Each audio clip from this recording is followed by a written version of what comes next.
ओम त्र्यंबकं यजामहे सुगंधिं पुष्टिवर्धनम् उर्वारुकमिव बन्धनात् मृत्योर्मुक्षीयमामृतात्। ओम नमः शिवाय। हर हर महादेव। आप सभी लोगों को महाशिवरात्रि की हार्दिक शुभकामनाएं। इस साल 2024 में महाशिवरात्रि का पर्व 8 मार्च दिन शुक्रवार को मनाया जा रहा है। फाल्गुन मास की चतुर्दशी तिथि को महाशिवरात्रि का पर्व मनाया जाता है। तो इस दिन भगवान शिव और माता पार्वती जी की विधि विधान पूर्वक पूजा अर्चना की जाती है। शिवरात्रि की पूजा रात्रि के एक पहर या चारों पहर में भी की जा सकती है। वैसे महाशिवरात्रि पूजा के लिए निशिता समय सबसे ज़्यादा शुभ माना जाता है। यह वह समय है जब भगवान शिव अपने लिंग रूप में धरती पर अवतरित हुए थे। शिवरात्रि के पर्व को फाल्गुन मास के कृष्ण पक्ष की चतुर्दशी तिथि को बेहद उत्साह के साथ मनाया जाता है।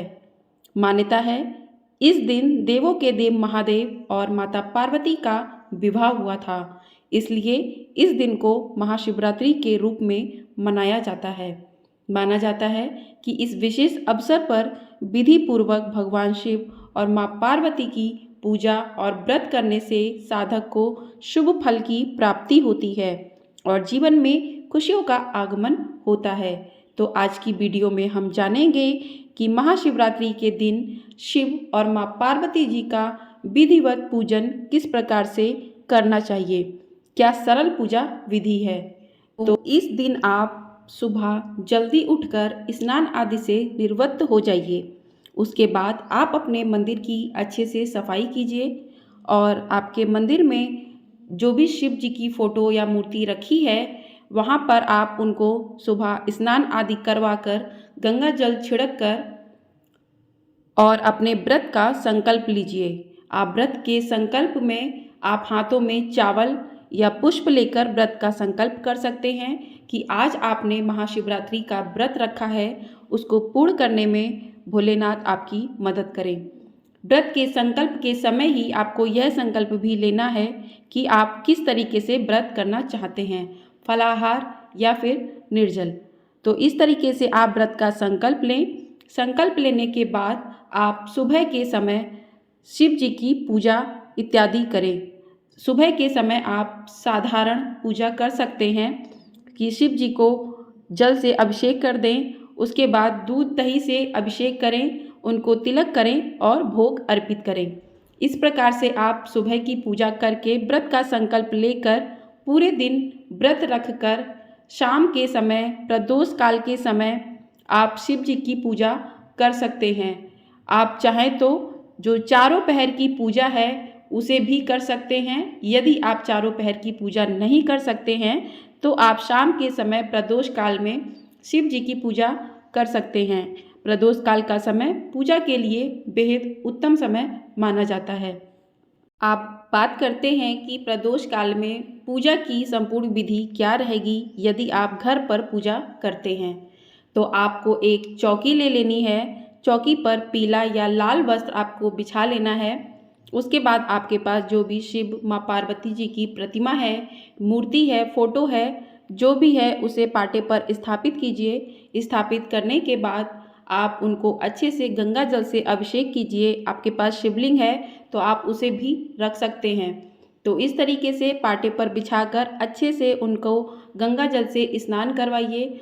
उसके बाद आप उनको चंदन का तिलक कीजिए और माँ पार्वती को रोली, कुमकुम या सिंदूर का तिलक जरूर लगाइए। और उसके बाद आप कलश की स्थापना भी कुछ लोग करते हैं। तो यदि आप कलश की स्थापना करना चाहते हैं तो उसमें चावल, काले तिल, लौंग, सुपारी डालकर, पैसे डालकर चावल पर एक लोटे पर एक चावल से भरा कटोरी रखकर उस कलश की स्थापना कीजिए और उसमें आप आम के पत्ते या फिर अशोक के पत्ते लगाइए। आप चाहें तो उसके ऊपर नारियल भी स्थापित कर सकते हैं। यदि आप नारियल स्थापित नहीं करना चाहते तो आप वहाँ पर दीपक भी जला सकते हैं। उसके बाद आपको शिव जी के सामने दीपक प्रज्वलित करना है। दीपक प्रज्वलित करने के बाद आपको शिव जी की जो प्रिय वस्तु हैं उनसे उनका अभिषेक करना है, उनको अर्पित करना है। जैसे कि बेलपत्र, फूल की माला, भांग, शमी के फूल, शमी के पत्ते, रक्षा सूत्र, वस्त्र, जनेऊ और आपने जो पंचामृत बनाया है जिसमें दूध, दही, शहद, घी, शक्कर इत्यादि डालकर उससे उनको आज के दिन ज़रूर अभिषेक करें। बहुत ही ज़्यादा शुभ माना जाता है और इस दिन आप इन्हें इत्र ज़रूर लगाएं, अक्षत चढ़ाएं, सफ़ेद चंदन से त्रिकुंड बनाएं और आप इस दिन हवन भी कर सकते हैं। तो हवन के लिए आप जो भी हवन सामग्री आपने ली है उसमें जौ, तिल इत्यादि डालकर आहुति दें। आहुति देते समय आपको ओम नमः शिवाय का जप करते रहना है। माता पार्वती को आज के दिन श्रृंगार की सामग्री जरूर अर्पित करें और शिव जी को गमछा आप अर्पित कर सकते हैं। वस्त्र रूपी मौसमी फलों का उनको भोग अवश्य लगाएं। आज के दिन शिव जी को बेर अवश्य चढ़ाएं। बेर, बेलपत्र, बेल इत्यादि को जरूर अर्पित करें और इस दिन आप भांग, धतूरा जरूर अर्पित करें शिव जी को। तो इस तरीके से उनको सामग्री अर्पित जल से अभिषेक करने के बाद शिव जी पर, अगर आपके पास शिवलिंग नहीं है तो आप शिव जी की फोटो के सामने भी बेलपत्र और सारी सामग्री अर्पित कर सकते हैं। उसके बाद आपको आप इस दिन खीर का भोग लगा सकते हैं, दूध से बनी मिठाइयों का भोग लगा सकते हैं शिव जी को।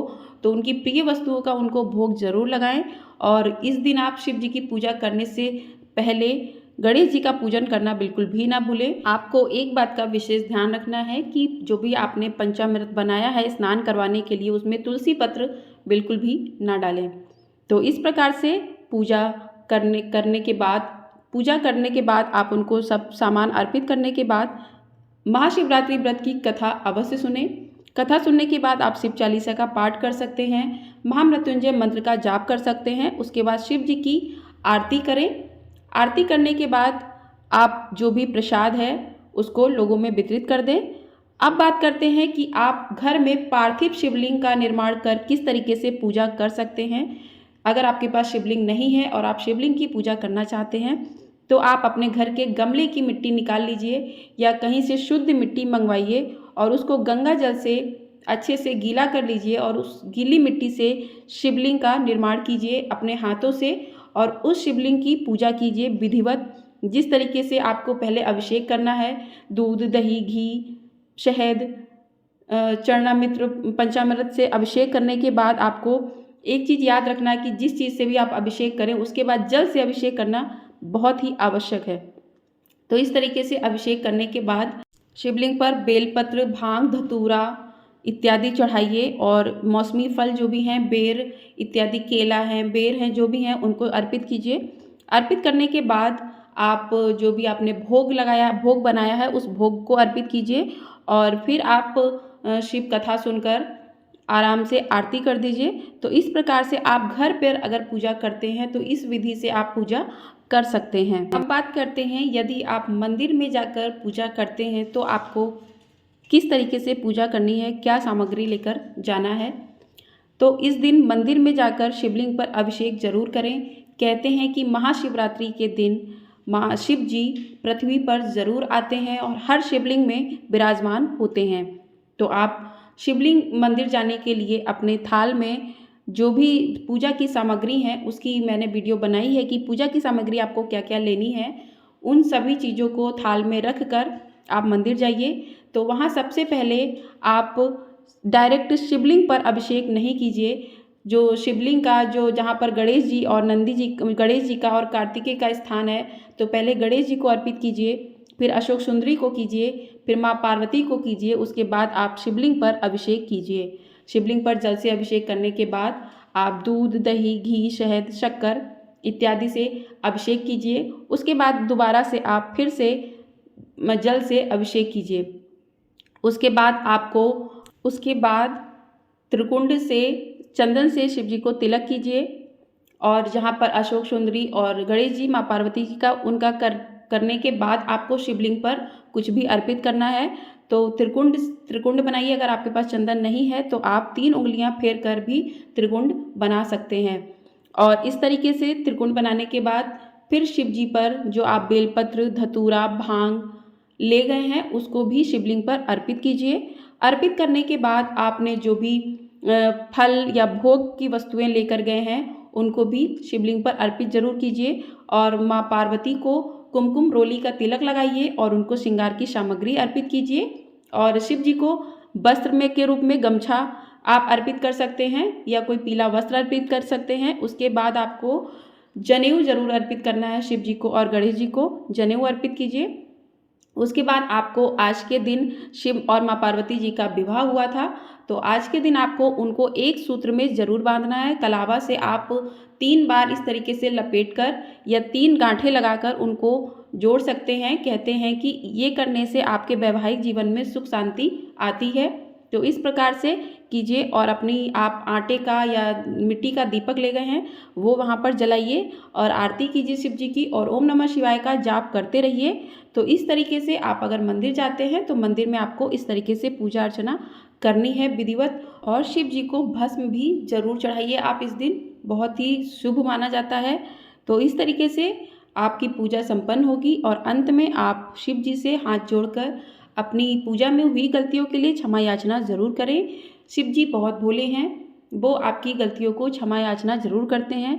बस आप पूजा में आपके पास कोई सामग्री नहीं भी है अगर, तो आप मन और पूरे सच्चे मन और श्रद्धा से यदि शिव जी का पूजन करते हैं तो शिव जी की कृपा दृष्टि आप पर हमेशा बनी रहेगी और आपकी हर मनोकामना पूरी होंगी। तो आप लोगों को ये जानकारी पसंद आई हो तो वीडियो को लाइक, चैनल को सब्सक्राइब ज़रूर कर दीजिएगा। और शिव महाशिवरात्रि की व्रत कथा भी आपको हमारे चैनल पर मिल जाएगी, तो उसको भी अवश्य सुनिएगा। हर हर महादेव।